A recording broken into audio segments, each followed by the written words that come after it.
Hello guys! Hello, this is for Taurus. Taurus, alamin natin ko ng messages, vibration, gabay energy para sa inyong lahat. This is general reading.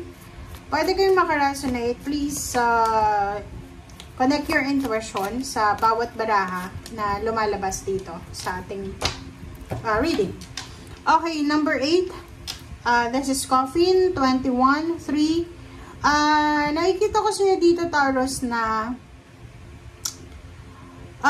may kailangan kang puntahan. So, for example, this is your first time na umalis ng bahay nyo. Like, kailangan mong umalis because you need to search for your own happiness. You need to search for your empowerment. Parang, kailangan mong hanapin yung sarili mo. So, nakikita ko na maybe this week, nakapag-desisyon ka na mag-travel.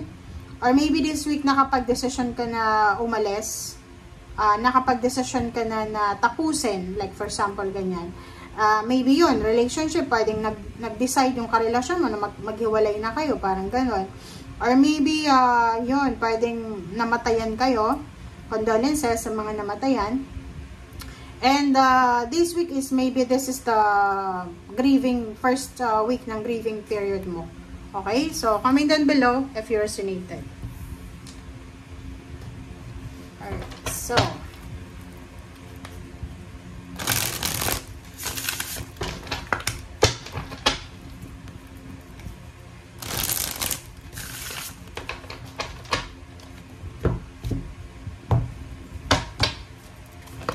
okay, wow. Wheel of Fortune. Okay, pareho silang major arcana.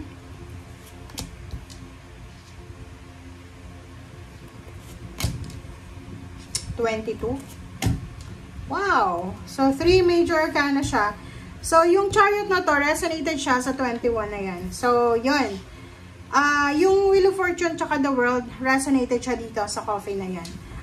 Sinasabi ng Barasa dito, Taurus, makinig ka. Kasi, merong pagbabago na magaganap sa buhay mo sa linggong ito. Kumbaga, maybe expected or unexpected siya. Maybe there's a positive endings and new beginnings.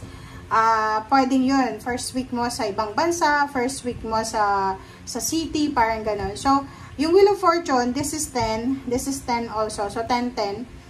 Sinasabi ng Barasa yun na eto na yung simula ng accomplishment mo. Kumbaga, kung ano man ang ginagawa mo or ano man ang plano mo sa linggong ito, eto yung parang stepping stone papunta doon sa Wheel of Fortune, the World card, and Chariot.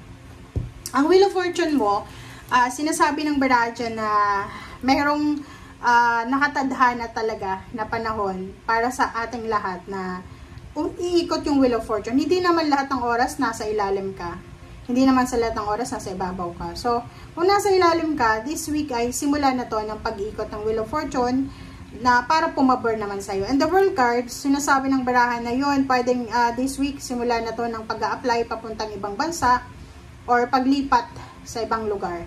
And yung Chariot, sinasabi this is travel, relocation, this is success, hard-earned success. So, kung ano man tong ginagawa mo sa ngayon, ano man tong pinagkakaabalahan mo sa ngayon, tuloy lang, okay? Ituloy mo lang kasi sinasabi dyan ng Chariot na lahat ng sacrifices mo, lahat ng pagtsatsaga, pasensya, pagod, puyat, sakripisyo, lahat yan ay ibibigay sa'yo ng Panginoon. Nakikita ko sa'yo dito, maraming offer. This is job offer. So, maybe international or local. Pero, mayroon ditong possibilities na ibang bansa. So, sinasabi ng baraha, Taurus, lumabas na yan sa baraha mo for several times na isa sa mga posibilidad na umasenso ka is pangingibang bansa. Yun talaga. Lumabas na yan sa ibang mga readings mo na sinasabi na isa sa pwedeng maging rason, stepping stone, makaahon ka para makaahon ka sa buhay is yung mag-decide ka na umalis sa lugar na alam mo na hindi ka na umaasenso. Parang ganun. So let's clarify. Pwedeng sa linggong ito din, ikaw ay nagta-travel Or maybe sa linggong ito, ikaw ay nakarating na sa pupuntahan mo.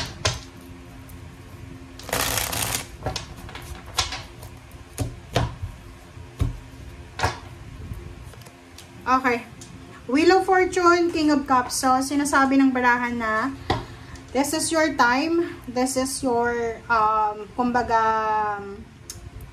oras mo na to para ma-enjoy naman kung ano yung mga bagay-bagay na dapat ma-enjoy mo.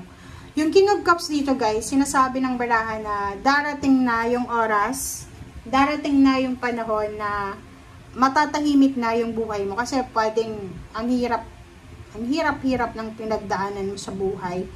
Parang ang gulo, magulo, ganyan-ganito. So, sinasabi ng baraha, once na umikot na yung Wheel of Fortune, okay, once na umikot na siya, papunta sa'yo, magiging kalmado na ang buhay mo. Magiging kalmado na ang lahat. Okay? And reverse na King of Swords dito sa The World card. So, sinasabi ng baraha, kailangan mo na daw na ituloy. Huwag mo nang parang halimbawa ilang beses mo nang dinidelay or pinupostpone yung mga plano mo sa buhay. So dito sinasabi, tuloy na, ituloy mo na. Okay? Chariot, Eight of Pentacles yun. So kailangan mo mag-travel para maghanap ng trabaho or kailangan mo mag-travel para sa trabaho. King of Pentacles, oh, 'di ba? Sinasabi sa iyo ng barahan na kung ano yung ino-offer sa iyo ngayon ng universe na lugar, pagkakataon, chances, or ano pa man yan, travel.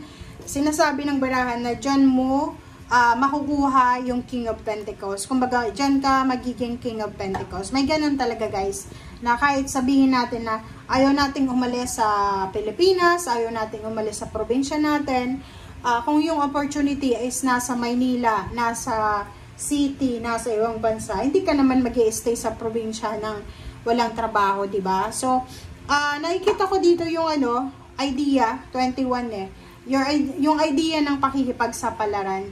Kinakailangan mong maging strong, maging courageous kung saan ka man papunta.